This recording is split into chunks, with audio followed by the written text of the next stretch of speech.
అయ్యప్ప తన జీవితాంతం బ్రహ్మచారిలాగా ఎందుకు ఉన్నాడో మీకు తెలుసా? అయ్యప్పని వివాహం చేసుకోవడం కోసం ఎదురు చూస్తున్న రాణి ఎవరో మీకు తెలుసా?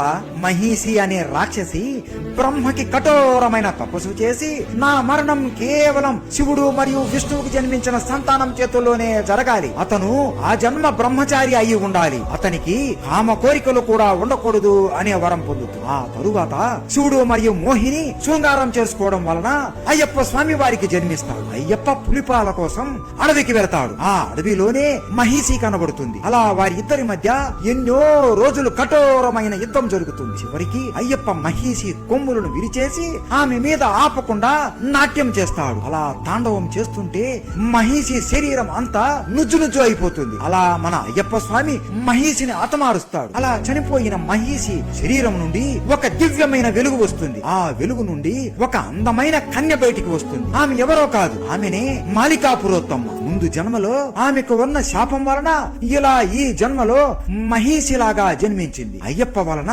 ఇప్పుడు ఆమెకి శాప విమోచనం కలుగుతుంది. మాలికా పురోత్తమ్మ అయ్యప్ప అందాన్ని చూడగానే ఆయన అందానికి ప్రేమలో పడిపోతుంది. అయ్యప్ప స్వామి నవ్వుతూ ఈ జన్మలో నేను ఆ జన్మ బ్రహ్మచారిలాగా ఉండాలి అనుకుంటున్నా, నేను నిన్ను వివాహం చేసుకోవడం కుదరదు అని చెబుతాడు. అని మాలికా పురోత్తమ్మ మాట వినకుండా ఏడుస్తూ అయ్యప్పని బ్రతిమాలుతుంది. అయ్యప్ప ఆమె బాధని చూడలేక సరే నేను నిన్ను వివాహం చేసుకుంటాను, కానీ ఒక షరతు, ఇంకొన్ని సంవత్సరాలకి నాకు ఒక ఆలయం నిర్మిస్తారు. ఆ ఆలయానికి సంవత్సరానికి ఎంతో మంది భక్తులు నా దర్శనానికి వస్తారు.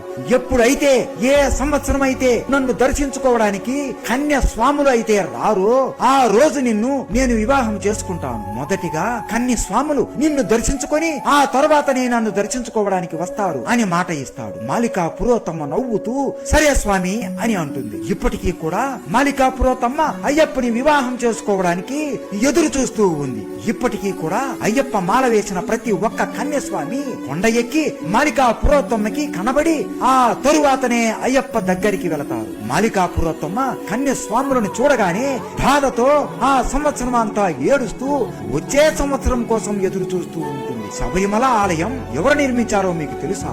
ఇవన్నీ తెలుసుకోవాలి అని మన ఛానల్లో అయ్యప్ప స్వామి మీద పెద్ద వీడియో చేశాం, తప్పకుండా చూసేయండి. అయ్యప్ప స్వామి అంటే మీకు ఇష్టం ఉంటే స్వామియే శరణమయ్యప్ప అని కామెంట్ చేయండి. స్వామియే శరణ అయ్యప్ప.